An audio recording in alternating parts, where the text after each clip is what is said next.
মঙ্গলময় স্বর্গের পিতা, তোমাকে ধন্যবাদই তোমার পবিত্র বাক্যের জন্য। প্রভু, তুমি আমাদের সাথে কথা বলো, আমাদেরকে বুঝিয়ে দাও তোমার বাক্য এবং আমাদেরকে বড় করে তোলো। প্রভু, তুমি যেমন চাও সেইভাবে আমাদেরকে আশীর্বাদে পূর্ণ করো। মহিমা হোক তোমার, গৌরব তোমাকে, যিশু নামে প্রার্থনা চাই, আমেন। আসলে এই সময় আমাদের কাছে বাইবেল থাকলে আমরা তুলে ধরি এবং একসঙ্গে বলি, এটা আমার বাইবেল, ঈশ্বরের বাক্য। যা কিছু লেখা আছে আমি বিশ্বাস করি, যা কিছু লেখা আছে আমি পালন করব, অন্যকে শিক্ষা দেব। সমস্ত প্রতিজ্ঞা আমার জীবনে আমি গ্রহণ করি। আমি আর আগের মতো থাকবো না, যিশু খ্রিস্টের নামে, আমেন। আমরা ফিলিপিওদের প্রতি প্রেরিত পৌলের পত্র থেকে গত সপ্তাহে আলোচনা করেছিলাম যে কাজ ঈশ্বর তিনি শুরু করেন সেই কাজ তিনি শেষ করেন। আর আজকে আমরা আলোচনা করতে চাই তার পরের পত্র নিয়ে। ফিলিপিও তার 1 অধ্যায় 7 পদে লেখা আছে, সাধু পৌল তিনি ফিলিপিওদের প্রতি তিনি লিখছেন, আর তোমাদের সকলের বিষয় আমার এই ভাব রাখা ন্যায্য, কেননা আমি তোমাদিগকে হৃদয়ের মধ্যে রাখি, যেহেতু আমার বন্ধন সম্বন্ধে এবং সুসমাচারের পক্ষ সমর্থনে ও প্রতিপাদন সম্বন্ধে তোমরা সকলে আমার সহিত অনুগ্রহের সহভাগী হইয়াছ।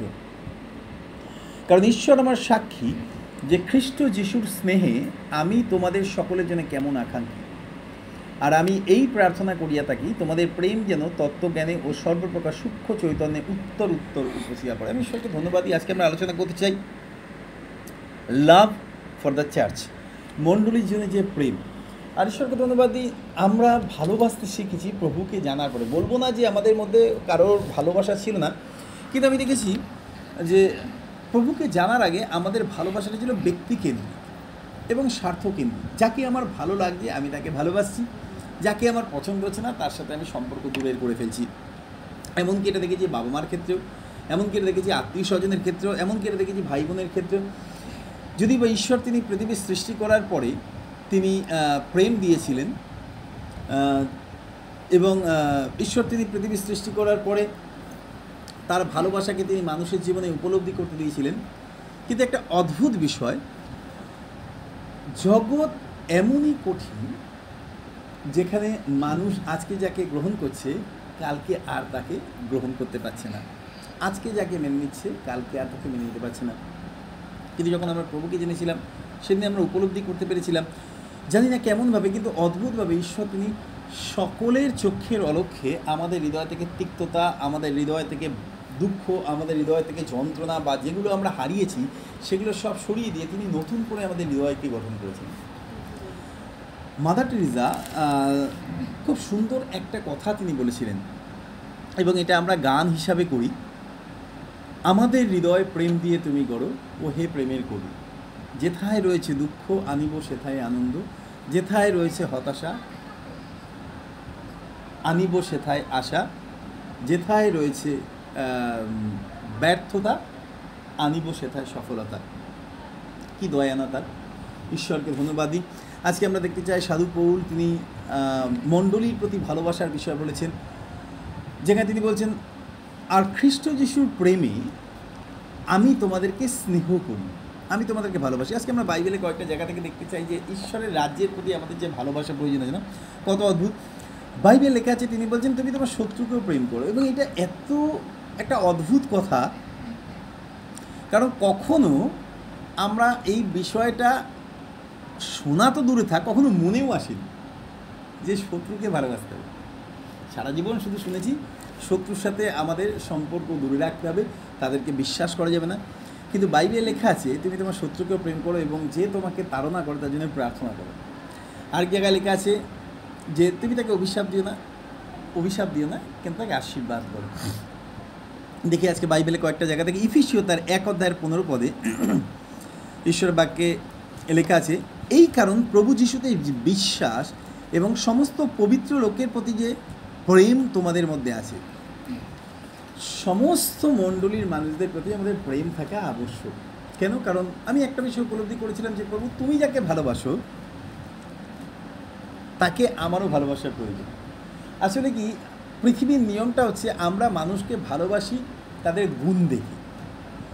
যদি দেখি একটা পরিবারে 10 জন মানুষ আছে, তার মধ্যে 3 জন প্রচুর পরিশ্রমী আর 4 জন তারা কিছুই করছে না, আর 3 জন তারা মোটামুটি করছে, তাহলে দেখা যাবে ভালোবাসার অনুপাতটা ওই রকম চেঞ্জ হয়ে যায়। যারা প্রচুর পরিশ্রম করছে তাদের প্রতি আমাদের ভালোবাসা বেশি, যারা কিছুই করে না তাদের প্রতি একদমই ভালোবাসা দিন, আর যারা অল্প করছে তাদের প্রতি অল্প ভালোবাসা।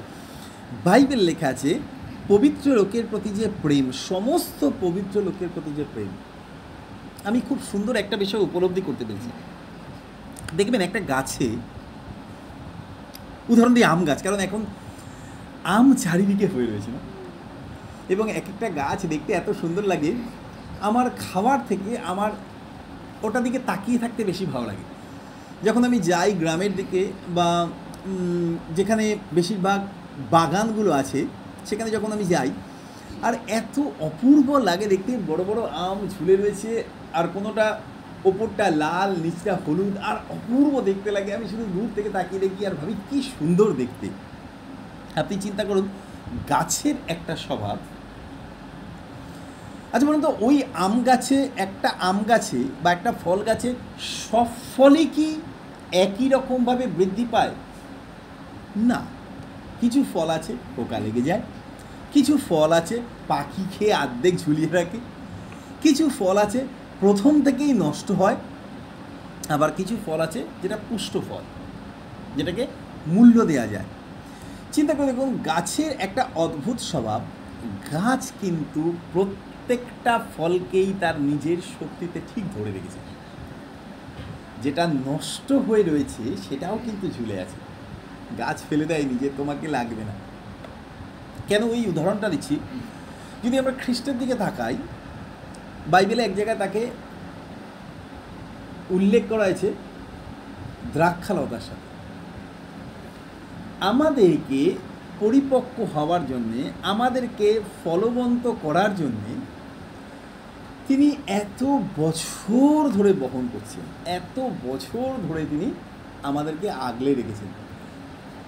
এবং ঈশ্বরের বাক্যে লেখা রয়েছে যে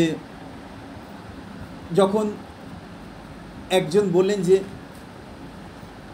এখনো পর্যন্ত এই গাছে যখন ফল হয়নি, আজকে এতগুলো বছর হলো, তাহলে ওটাকে উপড়ে ফেলো।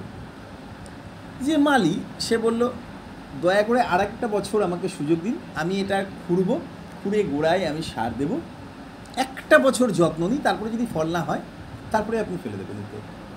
আর এটা থেকে আমি উপলব্ধি করতে পেরেছি যে ওই একটা বছর সময়ের মধ্যে আমরা সবাই রয়েছি, যেই বছর ঈশ্বর তিনি আমাদের ব্যক্তিগতভাবে, প্রভু যিশু তিনি আমাদেরকে তত্ত্বাবধান করছেন যেন আমরা ফলবন্ত হই।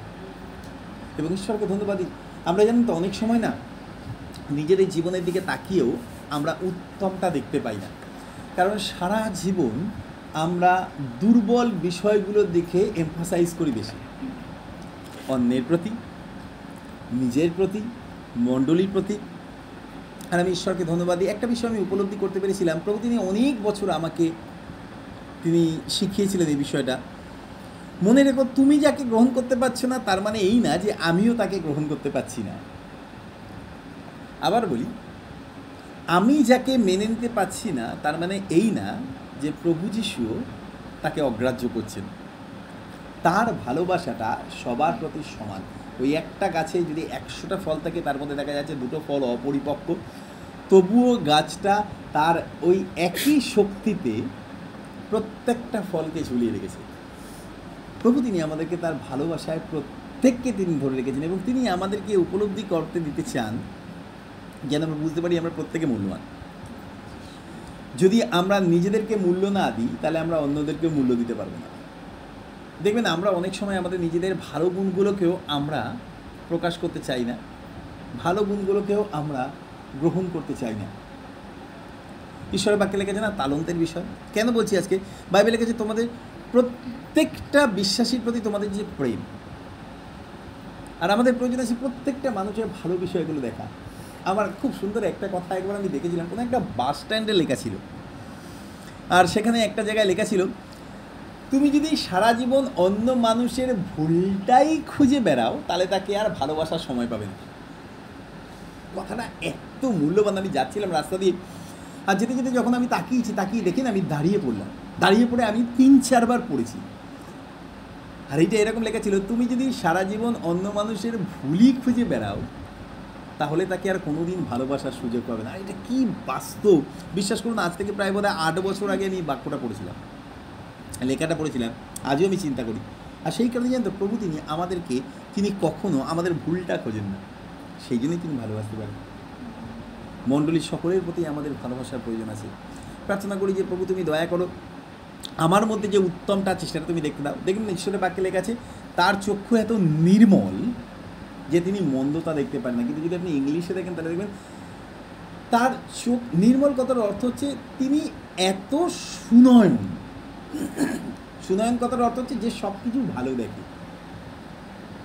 সুনয়ন মানে এই না যে আমাদের চোখটা সুন্দর, সুনয়ন হচ্ছে যার দৃষ্টি সর্বদা ভালো, যার দৃষ্টি সর্বদা ভালো।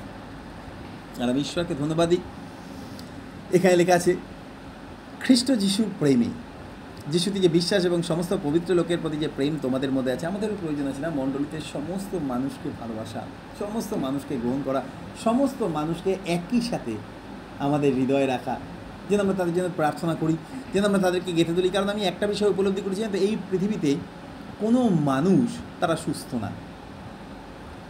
আবার বলি, কোনো মানুষ এই পৃথিবীতে মানসিকভাবে, শারীরিকভাবে, আত্মিকভাবে, পারিবারিকভাবে কেউ সুস্থ না। We are not a whole, not whole, আমরা সম্পূর্ণ না। সেই জন্যই আমাদের প্রয়োজন আছে প্রভুকে। আপনি দেখুন, যখন আমরা যে পরিস্থিতির মধ্যে থেকে আমরা প্রভুকে জেনেছি, আমাদের গোটা জীবনটা মানে একদম অগ্রহণীয় জীবন। সেখান থেকে প্রভু তিনি একটা একটা একটা একটা করে আমাদের জীবনকে তিনি গুছিয়ে গুছিয়ে গুছিয়ে গুছিয়ে আজকে নিয়ে এসেছেন। মণ্ডলী তাই। আমি যখন প্রথম পরিচর্যায় আসি তখন আমি চিন্তা করতাম, প্রভু আমাকে একটা ভালো চার্জ দাও, যে ভালো চার্জে সবাই ভালো। আপনি জানেন, এইটা আমার বুঝতে বহু বছর চলে গেছে যে মণ্ডলীতে যে মানুষরা আছে তারা পৃথিবীর বাইরে থেকে কেউ আসেনি, সবই ব্রোকেন ওয়ার্ল্ড, ফলেন ওয়ার্ল্ড থেকেই এসছে।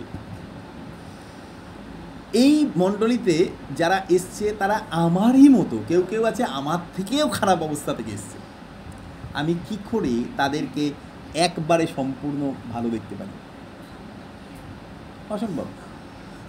একটা খারাপ স্টুডেন্ট, আমরা প্রথমেই যখন চিন্তা করি যে অনেকেই তারা ভালো না, একটা ক্লাসে তারা 50 জন পড়ছে, তার মধ্যে 3 জন ফেল করছে, একজন ফার্স্ট হচ্ছে, একজন সেকেন্ড হচ্ছে, একজন থার্ড হচ্ছে, বাদ বাকি পরপর সিরিয়ালি তারা। তার মানে কি পড়াশোনায় মাত্র 5 জন ভালো, সবাই খারাপ না? আমাকে মনে রাখতে হবে 50 জন যারা পড়ছে 50 জনই তারা ইতিহাসে ভালো না, 50 জনই তারা বাংলায় ভালো না, 50 জনই তারা ইংলিশে ভালো না। প্রত্যেকের আলাদা আলাদা ট্যালেন্ট আছে। যদি সেই ট্যালেন্টগুলো আমরা কাজে না লাগাই তাহলে আমরা তাদেরকে কখনো গ্রহণ করতে পারবো না। আমি অনেক সময় দেখি যে আমাদের মেয়েদের স্কুলে ওখানে কিছু বাচ্চা আছে যারা পড়াশোনায় খুব ভালো, আবার কিছু বাচ্চা আছে যারা স্পোর্টসে এক্সিলেন্ট। আপনি বলে দিন ওরা 500 মিটার দৌড়ে ফার্স্ট হয়ে চলে আসবে, আর আপনি অঙ্ক করতে দিন দেখবেন 35 পাচ্ছে 100। যে ফার্স্ট গার্ল বা ফার্স্ট বয় আপনি তাকে দিন, দেখবেন সে হয়তো আপনার আঁকা কম্পিটিশানে দেখা যাচ্ছে আঁকতেই পারলো না, এমন একটা ভয়ঙ্কর কিছু এঁকেছে যেটা গ্রহণযোগ্যই নয়। কিন্তু আপনি দেখুন পড়াশোনায় মার্ভেলাস। প্রত্যেকের আলাদা আলাদা তালন্ত আছে। আমাকে প্রভু তিনি উপলব্ধি করতে সাহায্য করেছিলেন, মণ্ডলীতে সব মানুষ তারা একই বিষয়ে ট্যালেন্টেড না, কিন্তু সবাইকে আমাদের প্রেম করা উচিত। যতক্ষণ না পর্যন্ত আমি তাদেরকে ভালোবাসি ততক্ষণ পর্যন্ত তাদের ভালো গুণগুলো আমার চোখে পড়বে না। দেখুন, ঈশ্বরের বাক্যে লেখা রয়েছে করিন্থীয় মণ্ডলী এমনই একটা মণ্ডলী ছিল যে মণ্ডলীতে এমন কোনো ভুল ছিল না যে তারা করেনি, সমস্ত রকম অন্যায় তারা করেছিল। কিন্তু যখন সাধু পৌল তিনি যখন তাদেরকে অ্যাড্রেস করছিলেন, তিনি বলছিলেন ঈশ্বরের পবিত্র প্রিয়তমেরা। কী করে তারা পবিত্র হয়? আমি একবার পড়তে আমি পড়ছিলাম, আর আমি প্রভুকে বলছিলাম, প্রভু কী করে পবিত্র হয়? তারা এত অন্যায় করেছে, তাহলে কী করে তারা পবিত্র হলো? দেখুন, করিন্থীয় মণ্ডলী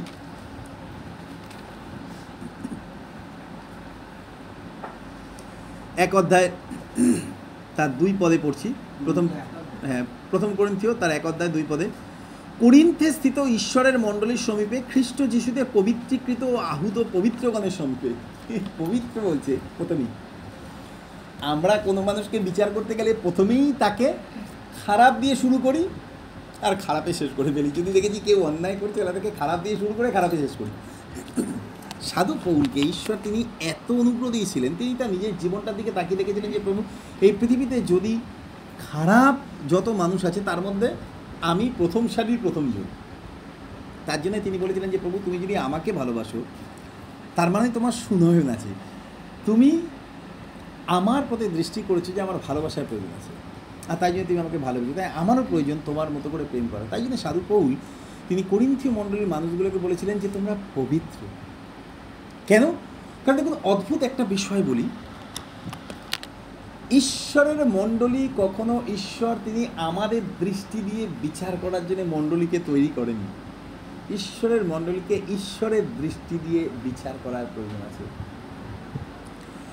অনেকগুলো বছর আগে, আপনার বোধহয় 5 বছর আগে, একটা মিশন থেকে আমাকে গোটা ওয়েস্ট বেঙ্গলের একটা দায়িত্ব, চেয়ারম্যান হিসাবে একটা দায়িত্ব নেওয়ার জন্য ওনারা রিকোয়েস্ট করেছিলেন। আমাকে বললেন যে পাস্টার, যেহেতু আপনার গ্রামে মিনিস্ট্রি এবং অনেক বছরের এক্সপিরিয়েন্স আছে, যদি আপনি এই মিনিস্ট্রিটার যদি দায়িত্ব নেন। এবং আমি জিজ্ঞেস করেছিলাম কী দায়িত্ব, তা সরাসরি আমাকে পাঠিয়ে দিয়েছিলেন এবং আমি দেখলাম যে ডাইরেক্টর। আর আমার অফিসিয়ালি কোনো কাজই আমার ভালো লাগে না করতে, কারণ আমার সবসময় ভালো লাগে আমি ছুটে বেড়াবো, প্রচার করবো, ওরকম অফিসে চেয়ার টেবিলে এসি ঘরে চেয়ার টেবিলে বসে ফোন সামনে নিয়ে, এইগুলো আমার পছন্দ হয় না। এই জন্য আমি 4-5 বার আমি ভালো ভালো মিনিস্ট্রিতে সুযোগ পেয়েছিলাম অফিসিয়ালি দায়িত্বে, আমি সব ছেড়ে পালিয়ে এসেছি। ইনচার্জের দায়িত্ব, অন্যান্য দায়িত্ব আমি ছেড়ে চলে এসেছি। আমার ভালো লাগে মাটিতে বসে প্রচার করতে, হারমোনিয়াম বাজিয়ে গান করতে। আর যখন আমাকে বললেন যে, আমি বললাম যে দেখুন আমার তো অনেকগুলো মণ্ডলী আছে, উনি বললেন আমরা সব জানি, কিন্তু তথাপি যদি আপনি দায়িত্ব নেন তাহলে ভালো হয়। আর আমাকে বললো যে, আমি বললাম যে দেখুন আমার দ্বারা হবে না, বলে আপনার দ্বারাই হবে। আমি বলে আমার কাজ কি, বলে আপনাকে গ্রামে গ্রামে গিয়ে যারা পাস্টার আছে, যারা উৎসাহী আছে, আপনি তো এই কাজই করছেন, তাদেরকে তৈরি করবেন, তাদেরকে আপনি বেছে নিয়ে আপনিই বাঁচবেন, আপনিই তাদের কলকাতায় আমরা অফিস দেবো, আমরা ট্রেনিং সেন্টার করে দেবো, আপনি ওই ট্রেনিং সেন্টারে আপনিই তাদেরকে গোটা 6 মাস ধরে ট্রেনিং দেবেন, 1 বছর ধরে ট্রেনিং দেবেন, তারপরে তাদেরকে আপনিই তাদের ফিল্ডে পাঠাবেন এবং আপনিই তাদের দেখাশোনা করবেন। বলে আপনার যে ক্রাইটেরিয়া এবং আপনার যে আহ্বান সেটা তো এটার সাথেই মিলছে পাস্টার। আমি চুপ করে থাকলাম, তারপর বললাম ঠিক আছে, দেখছি আমি। তা আমাকে বললো যে তাহলে আমরা ফর্মটা পাঠিয়ে দিচ্ছি, আপনি একটুখানি ফিল আপ করুন, এমনিতে তো ইন্টারভিউ দরকার আছে, কিন্তু আমরা চাই আপনি শুধু ফর্মটা ফিল আপ করে দিন, আপনি আসুন একদিন, তারপরে আমরা কনফার্ম করে দেবো। তা আমাকে ফর্মটা যখন পাঠিয়ে, আমি ফর্মটা দেখতে দেখতে একটা জায়গায় গিয়ে আমার অদ্ভুতভাবে আমার চোখটা আটকে গেছে। বলছে আপনার এই এলিজিবিলিটি থাকা প্রয়োজন, আপনি একটা মিশনের সবাইকে আপনি পরিচালনা দিতে পারবেন। একটা মিশনের সবাই মানে যতজন ওই মিশনের দায়িত্বে আছে এবং যতজন ওই মিশনের মধ্যে আছে তাদের সবাইকে আপনি পরিচালনা করতে পারবেন। আর আরেকটা বিষয় হচ্ছে, যে কোনো কঠিন পরিস্থিতির মধ্যেও আপনি স্থির থেকে সঠিক সিদ্ধান্ত নিয়ে তাদেরকে আপনি নেতৃত্ব দিতে পারবেন। এই জায়গাটা গিয়ে আমি আটকে গেছি। হ্যাঁ বলি, ওরে বাবা, এই যে একটা জায়গা দিয়েছে এখানে আমি ফেল। কারণ পরিস্থিতিতে আমি সুস্থির থাকার বদলে আমি নিজেই অস্থির হয়ে যাই, আমি আরেকজনকে কী করে সুস্থির করবো। তারপরে আমি বুঝতে পারলাম যে প্রভু, আমি ভাবছিলাম যে অনেক গুণ আছে আমাদের প্রত্যেকের মধ্যেই। হ্যাঁ, কেউ যদি আমাকে বলে আপনি গিটার শেখাবেন, হারমোনিয়াম শেখাবেন, আমি চেষ্টা করে দেখতে পারি। কেউ যদি বলে আপনি গান শেখাবেন, আমি চেষ্টা করে দেখতে পারি। কেউ যদি বলে আপনি রান্না শেখাবেন, আমি চেষ্টা করে দেখতে পারি। প্রচার করা শেখাবেন, আমি চেষ্টা করে দেখতে পারি। কিন্তু যখনই বলছে সমস্ত কঠিন পরিস্থিতির মধ্যে আপনাকে সুস্থির থেকে তাদেরকে পরিচালনা দিতে হবে, এই জায়গায় আপনি কি এলিজেবল, আমি ওই জায়গাটায় গিয়ে থমকে দাঁড়িয়েছি। কী করে মিথ্যা লিখবো, আমি আর ফর্মটা ফিল আপই করিনি, বলে আমার দ্বারা হবে না এটা। তারপরে আমি বুঝতে পারলাম যে প্রভু কেন একটা মিশনে এইরকম দরকার। কারণ দেখুন, ঈশ্বর তিনি যখন এই পৃথিবীতে তার মণ্ডলী পরিচালনা করতেন, তিনি সবার কাছে তিনি প্রেমিক ছিলেন, সবাইকে তিনি ভালোবাসতেন। কেন? কারণ তিনি বর্তমান সময়ের দিকে না তাকিয়ে তিনি ভবিষ্যতের দিকে তাকিয়েছিলেন। একটা ভগ্ন জগৎকে তিনি তার ভালোবাসা দিয়ে সুস্থ করে আগামী দিনে অপূর্ব একটা জায়গায় তিনি নিয়ে যাচ্ছেন, এই দিকে তাকিয়ে তিনি এখন থেকে তাদেরকে ভালোবাসতে শুরু করেছেন। সত্যি না, যদি প্রভু তিনি আমাদেরকে প্রথম থেকে যদি আমাদের ভুলটা ধরতে শুরু করতেন, তাহলে কোনোদিন যিশু তিনি ঈশ্বর হতেন না। আর এটা হচ্ছে ঈশ্বরের চরিত্র না, তিনি আমাদের কোনোদিন আমাদের ভুলটাকে ধরেনি না। দেখবেন, আপনি পড়ে দেখবেন ঈশ্বরের বাক্যে লেখা রয়েছে সেখানে, কে তোমার তুল্য ঈশ্বর, অপরাধ ক্ষমাকারী, আপন অধিকারের অবশিষ্টাংশের অধর্মের প্রতি উপেক্ষাকারী। কোথায় লেখা রয়েছে? মিখাতে লেখা রয়েছে। এবং দেখবেন সেখানে লেখা আছে 7 অধ্যায়, আপন অধিকারের অবশিষ্টাংশের অধর্মের প্রতি উপেক্ষাকারী। উপেক্ষাকারী মানে তিনি গুরুত্বই দেন। আমরা ভুলটাকে বেশি প্রায়োরিটি দিই, এত বড় ভুল, ঈশ্বর তিনি ধরেনি না, আর সেই কারণে তিনি ঈশ্বর। আমি একটা বিষয় জানেন তো, আমি খুব ভালো করে উপলব্ধি করেছি, যদি প্রভু তিনি আমাদেরকে না সুস্থির করেন, যদি প্রভু তিনি আমাদেরকে না গড়ে তোলেন, এই পৃথিবীতে কেউ পারবে না নিজের ক্ষমতা পরিবর্তন হতে, কেউ পারবে না। যত ভালোই আমরা চেষ্টা করি না কেন, যত বছর ধরেই আমরা চেষ্টা করি না কেন, আমাদের জন্য একজন ওয়েল মাস্টার দরকার আছে, আর তিনি হচ্ছেন প্রভু যিশু, যিনি আমাদেরকে তার ভালোবাসার প্রেমে তিনি আমাদেরকে গড়ে তোলেন। দেখুন তারপরে ফিরবি তার 4 অধ্যায়ের 1 পদে লেখা আছে, অতএব হে আমার ভাতৃগণ, প্রিয়তমেরা ও আকাঙ্ক্ষার পাত্রেরা, আমাদের আনন্দ ও মুকুট স্বরূপের। দেখুন মণ্ডলীর প্রতি সাধু পৌলের ভালোবাসাটা বলছে, তোমরা আমাদের প্রিয়তম। প্রিয়তম মানে সবাইকে প্রিয়তম করা যায় না, যায় না। 10 জনের মধ্যে একজনকে আমি প্রাণ দিয়ে ভালোবাসি, তাহলে আমরা জগতের মতো চলছি। যদি 10 জনকেই যদি আমরা ভালোবাসি, তাহলে আমরা কিন্তু প্রভুর বাক্য অনুযায়ী চলছি। কীভাবে আপনি বুঝতে পারবেন? আচ্ছা বলুন তো, আমরা কি ব্যক্তিগতভাবে 10 জনকে একই রকম ভালোবাসতে পারি? আপনি শরীরের অঙ্গর দিকে তাকিয়ে দেখুন, আমরা আমাদের প্রত্যেকটা অঙ্গকে একই রকম ভালোবাসি। একটা উদাহরণ দিই, আমার মাথায় টাক আছে বলে কি আমি আমার মাথার যত্ন নিই না? নিশ্চয়ই। আমার পায়ের আঙ্গুলগুলো ছোট ছোট, কেরো আঙ্গুলটায় একদমই ছোট, চোখে পড়ে না বলে কি ওটার প্রতি আমি যত্ন নিই না? একই যত্ন নিই। কীভাবে? অনেক সময় আমরা আমাদের হাতের আঙ্গুলগুলো খুব ভালো যত্ন নিই। যারা মেয়েরা আছে তারা নেল পালিশ করে, খুব সুন্দর যত্ন নেয়। ছেলেরাও আছে অনেকে যারা হাতের খুব যত্ন নেয়, অনেকে আছে মুখের যত্ন নেয়। কী করে বুঝবেন যে আমরা সব অঙ্গকে একই রকম ভালোবাসি? ধরুন আপনি রাস্তা দিয়ে চলতে চলতে হঠাৎ করে ইটে বা কোনো জায়গায় আপনার পায়ের কেরু আঙ্গুলে ঠোকা লেগেছে আর নখটা একটু উঠে গেছে। আপনি বলুন তো, শরীরের সব থেকে বেশি আপনি যত্ন কোন জায়গাটা নেবেন? ওই কেরু আঙ্গুলটা। যদি আপনি বাড়িতে বসে আছেন, কেউ যদি আপনার সামনে দিয়ে যাচ্ছে, আপনি হাত দিয়ে ঢেকে রাখবেন না, আস্তে আস্তে আস্তে, প্রচণ্ড যন্ত্রণা। আপনি যে কোনো কাজ করুন, খেতে বসছেন, এমনকি ঘুমাতে যাচ্ছেন, তাও ওই পাশ থেকে ও পাশে ফেরার সময় বাবা কি জোর লেগেছে, পাটাকে সাবধানে। কেন? আমরা ভীষণ ভালোবাসি আমাদের অঙ্গগুলোকে। আমরা বাহ্যিক দৃশ্য দিয়ে যদি আমরা কল্পনা করি, তাহলে না পাটার জন্য অত যত্ন নেওয়ার দরকার নেই। কিন্তু জানো, যদি ভেতর থেকে খেয়াল রাখি, তাহলে প্রত্যেকটা অঙ্গকে আমরা একই রকম ভালোবাসি। মণ্ডলীকে যদি আমরা খ্রিস্টের ভেতর থেকে ভালোবাসি, জানেন, প্রত্যেকটা মানুষকে আমরা গ্রহণ করতে পারবো, প্রত্যেকটা মানুষকে আমরা ভালোবাসতে পারবো। এবং এটা প্রয়োজন আছে। সাধু পৌল দেখুন কি অদ্ভুত না, তিনি বলছেন তোমরা আমরা আকাঙ্ক্ষার পাত্রেরা। আকাঙ্ক্ষা মানে যার জন্য আমি অপেক্ষা করে রয়েছি। আরে মণ্ডলীর মানুষরা তারা আকাঙ্ক্ষার পাত্রেরা। হ্যাঁ, এমন হোক আমাদের হৃদয় প্রত্যেক রোববার, শুধু নয়, প্রত্যেকটা প্রেয়ার মিটিংয়ে অন্য কাউকে দেখার জন্য আমরা আকাঙ্ক্ষা করে থাকি, তার সঙ্গে প্রার্থনায় সময় কাটানোর জন্য আমরা আকাঙ্ক্ষা করে থাকবো। যদি না আসে, যেমন ধরুন আমরা যাকে আমরা ভালোবাসি বা পছন্দ করি, বা যাদের জন্য আমাদের মনটা ছটফট করে, যাদেরকে আমরা হৃদয় থেকে গ্রহণ করে নিয়েছি, তারা না এলে পরে আমাদের মনটা ছটফট করে না। বাইবেলের লেখা আছে, ঈশ্বরের বাক্য অনুসারে প্রত্যেকের জন্য আমাদের এরকমই হৃদয় থাকা দরকার, তবেই তো আমরা তাদেরকে গেঁথে তুলতে পারবো। যারা আসছে না, দূর আর দেখার দরকার নেই, ও ঠিক আসবে যেদিন প্রভু ডাকবেন। আরে প্রভু ডাকবেন কার মধ্যে থেকে? ডাকবেন তো তিনি আমার মধ্যে থেকে।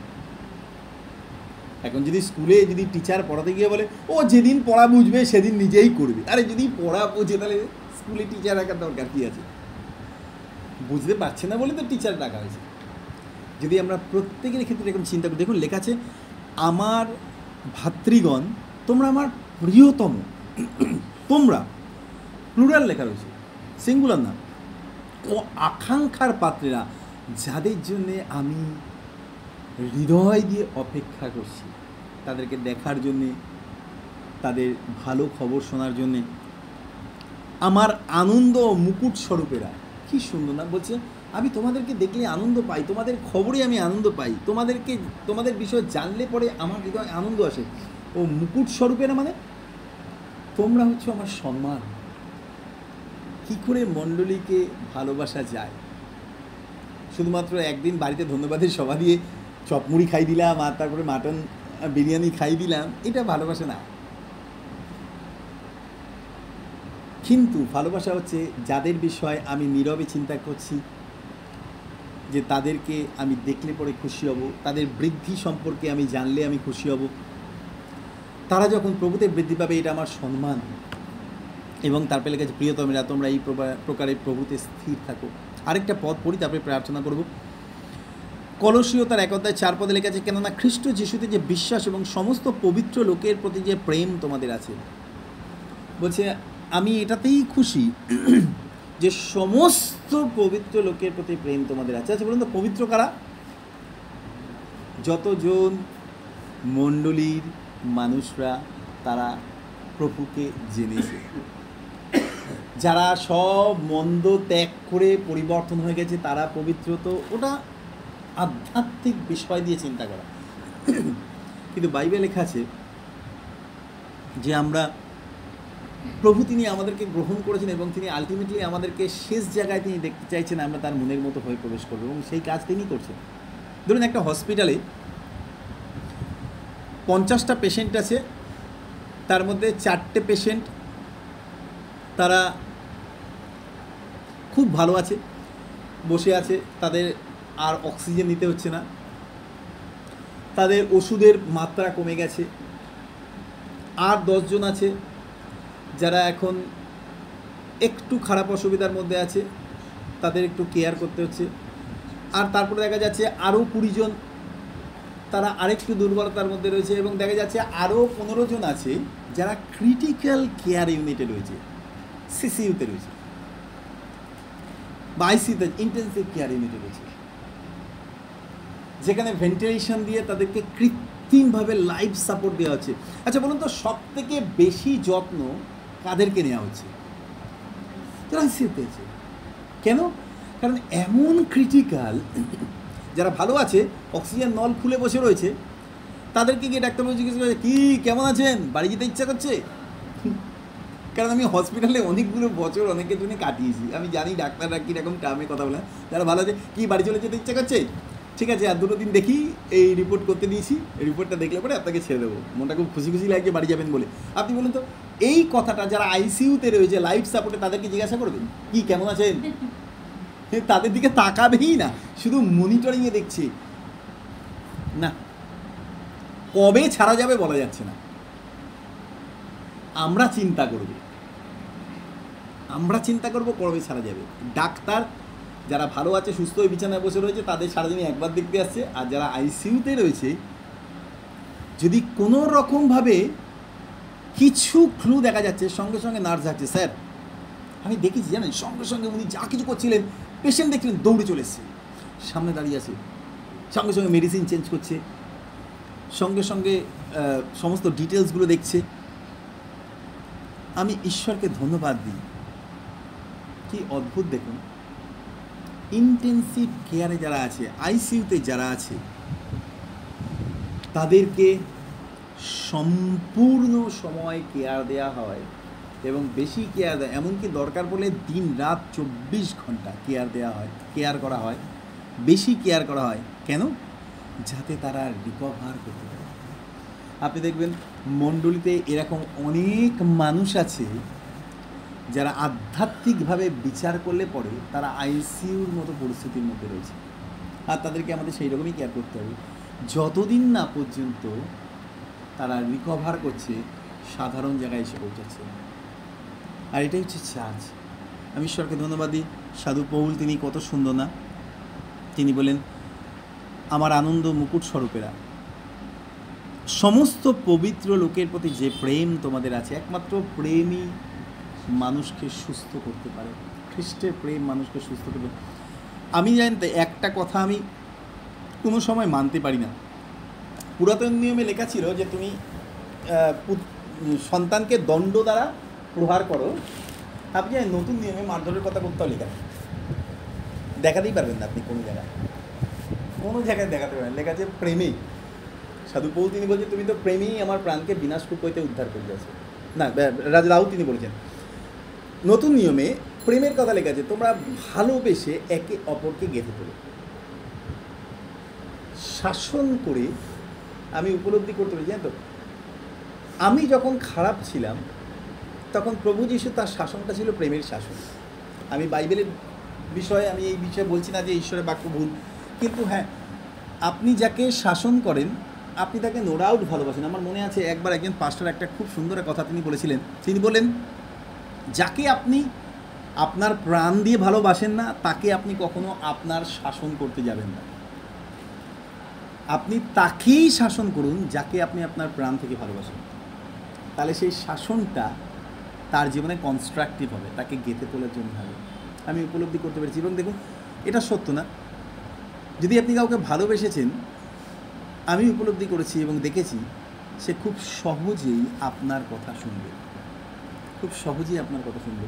কিন্তু মানুষকে অত্যাচার করে বা তার সাথে দুর্ব্যবহার করে তাকে বদলানো অসম্ভব, বদলানো অসম্ভব। অনেকে বলে না যে আমাদের ছেলেমেয়েরা কথা শুনছে না, তাহলে কি তাদের মারবো না? না, বাইবেলে সেই বিষয়ে বলা নেই যে আপনার ছেলে মেয়েকে মারধর করবেন না, সেই বিষয়ে বলে, কিন্তু শাসনের কথা লেখা আছে প্রেমের সাথে। প্রেমের সাথে আমি যাকে ভালোবাসছি আমি তাকে শাসন করতে পারি প্রভুর হাতে রেখে। আপনি তার জন্য প্রার্থনা করুন।